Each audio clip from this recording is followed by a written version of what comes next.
जय Shivray sir. जय शिवराय, जय शिवराय. बोला. Sir तुम्ही सांगितल्याप्रमाणे बऱ्याचशा जिल्ह्यामध्ये पाऊस झालेला आहे आणि बऱ्याचशा शेतकऱ्यांच्या आपल्याला कमेंट सुद्धा आलेल्या आहे की पाऊस झाला सर आमच्या इकडे तुम्ही सांगितल्याप्रमाणेच.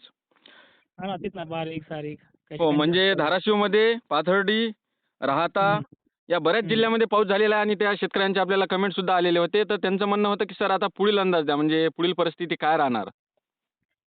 नक्कीच तुम्हाला त्याच रेकॉर्डिंगमध्ये मी पुढील सगळे अंदाज दिले होते. पण आता त्याचं स्पष्टीकरण पण द्यायला पाहिजे. हो. बघा आपण पहिले सांगितलं की 19 तारखेच्या पुढे सुद्धा एकदा वातावरण बिघडणार आहे. हां, हां. म्हणजे जो काही रिपोर्ट दिला होता तुम्हाला मागच्या वेळेस तर ते हो. सुद्धा. बरोबर. तर काय होणार आहे आता हे 2-4 दिवस वातावरण उत्तर भागामध्ये, मराठवाड्यामध्ये, उत्तर साईडला हो. विदर्भ, खानदेशमध्ये कोरडं असणार आहे. पण 17-18 तारखेपासून पुन्हा धुळे, जळगाव, नाशिक इकडे ढगाळलेली वातावरणाची परिस्थिती पाहायला मिळणार आहे. हो. जालन्यासह संपूर्ण महाराष्ट्रामध्ये हां. परत एकदा स्थानिक वातावरणाचा बारीक-सारीक सटकऱ्याचा पाऊस 21-22 तारखेदरम्यान आहेच. हां, हां, हां. हं. हो. ज्यामध्ये आता तारखेनुसार जर आपण बघितलं तर आज दक्षिण महाराष्ट्रामध्ये आजच्या 15 तारखेला हलक्या सरी होऊ शकतात तुरळक ठिकाणी सांगली, सोलापूरमध्ये कारण की ढगाळलेलं वातावरण आहे. हो, लातूर वगैरे बरोबर आहे भाग. सर. हो. पण 18 तारखेपासून छत्रपती संभाजीनगर, धुळ्यामध्ये अंधुक वातावरण होणं, पाऊस नाही त्या दिवशी. हां, हां, पण हां. वातावरण बिघडलेलं असणार आहे.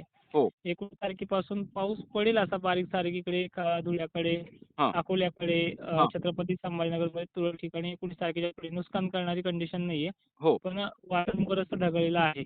हां, हां, हं. हां. हां. ते चालणार 3-4 दिवस. हो. बरोबर. हं. आणि आणि सर यात बोला ना, बोला ना. बऱ्याचशा तज्ञाच्या माध्यमातून असं सांगण्यात येत आहे, की डब्ल्यू-डी सक्रिय होणार आणि गारपीट होण्याची शक्यता आहे काही इतर राज्यामध्ये. मग तेच सांगितलं ना पहिल्या वेळेस तुम्हाला, की हे उत्तरेकडनं येणारा पश्चिमी विक्षोभ. पश्चिमी विक्षोभच म्हणजे WD आहे. हो, हो, हो, ज्यावेळेस हो. पहिले रेकॉर्डिंग केलं ना आपण हो. त्यावेळेस. बरोबर. पण WDचं वातावरण हे संपूर्ण महाराष्ट्रामध्ये 21ला जास्त खराब आहे. हां, हां, हां. आणि याच्यामध्ये काय होणार आहे, सगळ्यात जास्त म्हणजे वेलवर्गीय पिकं, ज्यांच्याकडे उन्हाळी पिकं असतात, त्यांच्या पिकांना टरबूज उत्पादक शेतकऱ्यांना हे वातावरण तितक्याच ताकदीनं बाधक सुद्धा आहे. हो. हं. बरोबर. आणि पावसाचा जोर हे असाच कुठेतरी बारीक सटकार येऊन जाणार. काही ठिकाणी थोडं वारं पुन्हा एक 4-5 ठिकाणची अफवा. हो, आपण ते मागेही पाहिले शिर्डीमध्ये याच्यामध्ये पाणी साचेपर्यंत पाऊस पडला सांगली वगैरे भागामध्ये. हो. संपूर्ण महाराष्ट्रात ते जवळपास 10-15 गावांना चालू झालाय आणि बाकीच्या 100-150 गावांना तो बारीक-सारीक नेमकं पातळ पाणी वगैरे पिंडवणे अशा पद्धतीचे झालेत ते पाऊस. हो, हो. बरोबर आहे सर. हं. आणि सर आता शेतकऱ्यांच्या माध्यमातून असं म्हणण्यात येत आहे, की बुवा थंडी कमी आहे, तर थंडी कधी वाढणार? हे बघा थंडी आपल्याकडली झाली कमी कुठल्या विदर्भातली आणि मराठवाड्यातली. हो. अजूनही नाशिक क्षेत्रामध्ये थंडी जाणवते हं. आणि धुळ्याला सुद्धा या 2 दिवसात अजून थंडी वाढणार आहे. हो. म्हणजे 16-17 मध्ये सुद्धा 17-18 ला सुद्धा आपल्याकडे थोडी जाणवेल.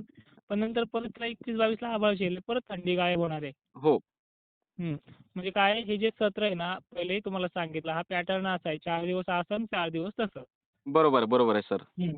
आणि मग सर तुमचे काय प्रश्न आहेत तुमचे काय प्रश्न आहेत समजा ते कमेंटमध्ये आवर्जून करा. कमेंट जितक्या करता येईल तुम्हाला ते पण करा. नाव पण टाकू शकता तुमच्यावाले कुठून बघताय, काय बघताय.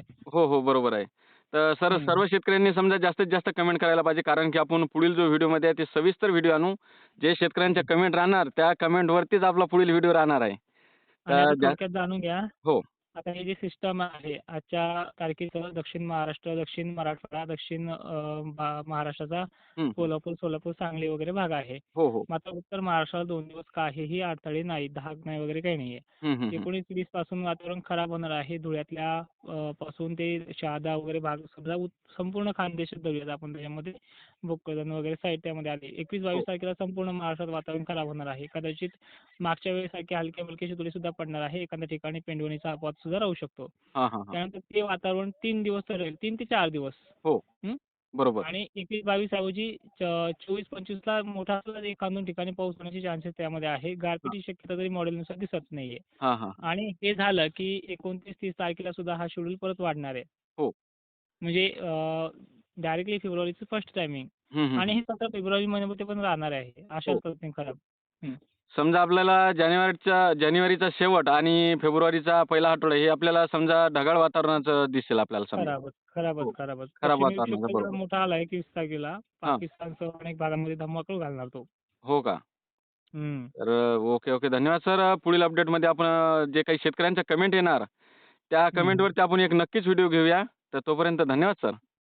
नक्कीच, नक्कीच. त्यांनी कमेंट करायच्या आहेत हो. आणि कमेंट केल्याच्यानंतर त्यांचा जिल्हा वगैरे टाकायचा. मग तुमच्या ते प्रश्नामध्ये त्यांना घेता येईल. कारण की त्यांना योग्य माहिती मिळते त्या ठिकाणची. हो, हो. बरोबर आहे सर. आणि माझ्या एक परीने सांगतोय, की माहिती शेअर करत जा WhatsApp ग्रुपला. कारण की काय होतं, हां. बऱ्याचशा शेतकऱ्यांना माहिती मिळत नाहीये. मागच्या हो. वेळेस 1-2 जणांचे कांदे खराब झाले. सर आम्हाला अमुक-अमुक तज्ञ म्हणला, "एक थेंबही पडणार नाही. आमचा कांदा भिजला" म्हणे. जेव्हा तिकडचे बरोबर. मला फोन आले होते. हो सर. तर अशा गोष्टी होऊ नये, तर ती माहिती शेअर करत जा. हो, हो, सगळ्या हो. शेतकऱ्यांना बरोबर. माझ्यावरती सांगतो. हो. चालेल. धन्यवाद सर. धन्यवाद सर. नक्की, नक्की.